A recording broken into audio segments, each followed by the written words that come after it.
Estamos con el doctor Ezequiel Mercurio, él es especialista en psiquiatría, en medicina legal y en criminología.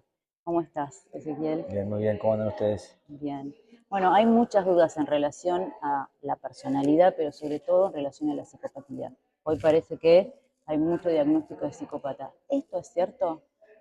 Es importante acá aclarar lo que es la psicopatía. La psicopatía es un constructo dentro de la psicopatología que, si la caracterizamos, tiene básicamente determinadas presentaciones que hacen que su prevalencia no sea tan frecuente en la población general.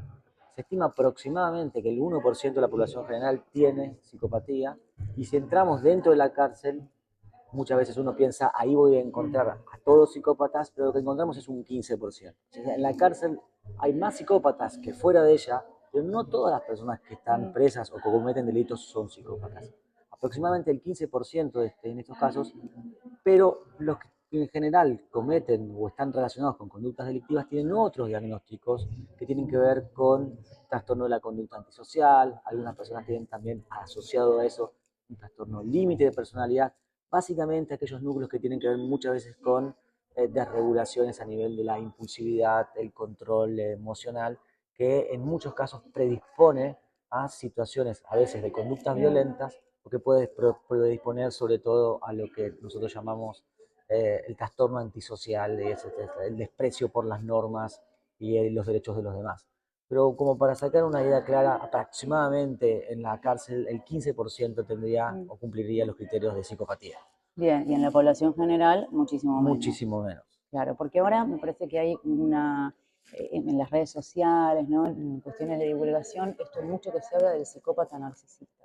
Entonces, claro, digamos, al no quedar muy claro esto, como que esto, ¿no? Todos empiezan como a diagnosticar y entonces es como muy difícil no quedar de alguna manera en alguna de las conductas, ¿no? Bien, es importante distinguir que la psicopatía es un constructo diferente al del trastorno narcisista de la personalidad.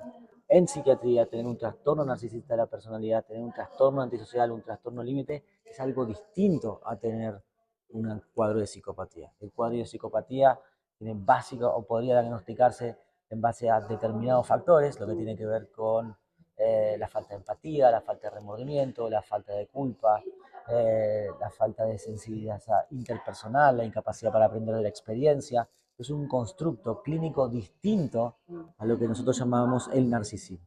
Por supuesto que podrían tener o compartir ciertas características eventualmente en algunas personas, pero son cuadros diferentes que se presentan muchas veces de manera diferenciada, ¿no? Y como les decía, en la población general se estima que aproximadamente esto abarca el 1% de la población, que es similar a lo que pasa con otros cuadros psicopatológicos distintos, ¿no? Por ejemplo, la esquizofrenia, la discapacidad intelectual. O sea, en general la prevalencia de distintos cuadros psicopatológicos está, salvo el autismo, que su prevalencia es mayor, por lo menos lo que encontramos hasta ahora, es que la mayoría está alrededor del 1% en muchos cuadros psicopatológicos.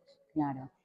Vos como forense, que muchas veces has topado con este 1%, ¿no? O este 15% en la cárcel de psicópatas, siempre la gente se pregunta, ¿cómo hace el psiquiatra, cómo hace el forense para detectar al psicópata? Sabiendo que tienen esta facilidad para el engaño, para la mentira, para Bien. esta seducción. En principio la clave siempre va a estar en las entrevistas clínicas, pero por sobre todo tenemos instrumentos específicos para orientar hacia el diagnóstico de la psicopatía. El más utilizado es lo que se conoce como la escala de Herd.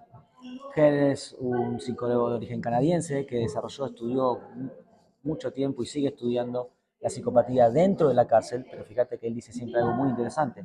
Si yo no hubiera estudiado la psicopatía en la cárcel, lo hubiera estudiado en los agentes, en los que trabajan en la bolsa. Es decir, no encontramos únicamente a aquellos que tienen psicopatía en la cárcel. La escala de Herd es, por sin duda, la escala más utilizada para el diagnóstico, junto con otras pruebas de evaluación de personalidad. Pero la específica y la más utilizada en el ámbito forense es esta escala que te digo, la escala de Herd, revisada, digamos, Claro. PCLR. Has presentado libros, capítulos en este congreso. Sí, me Sos un tocó. gran escritor. Bueno, no sé si Escribís mucho es sobre que el tema. soy un gran, en realidad soy más inquieto que un gran escritor. Sí, en este caso participé de una obra colectiva muy interesante. Es un libro que tiene la verdad, un volumen y una profundidad de trabajo sobre psicopatología en la infancia y en la adolescencia. Es un manual, un tratado relacionado con la psicopatología infantil y aborda de manera, como les decía, muy profunda distintas áreas que van desde los diagnósticos en las infancias, en la adolescencia, las condiciones del espectro autista, y psicosis de inicio temprano, depresión, los tratamientos farmacológicos, las evaluaciones neuropsicológicas, las evaluaciones terapéuticas.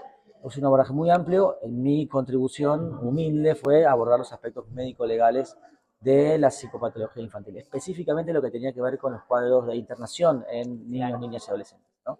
La internación en esos casos tiene un abordaje por la ley de salud mental particular y muy distinto al de los adultos. Y esto, digamos, desde el 2015 que se cambió el Código Civil, permite, por ejemplo, que los adolescentes puedan tomar ciertas decisiones a partir de los 13 años. Y dice que a partir de los 16 los adolescentes pueden tomar decisiones en relación al cuidado de su propio cuerpo igual que un adulto. Sin embargo, para la ley de salud mental, las internaciones de los menores de 18 años siempre van a ser involuntarias.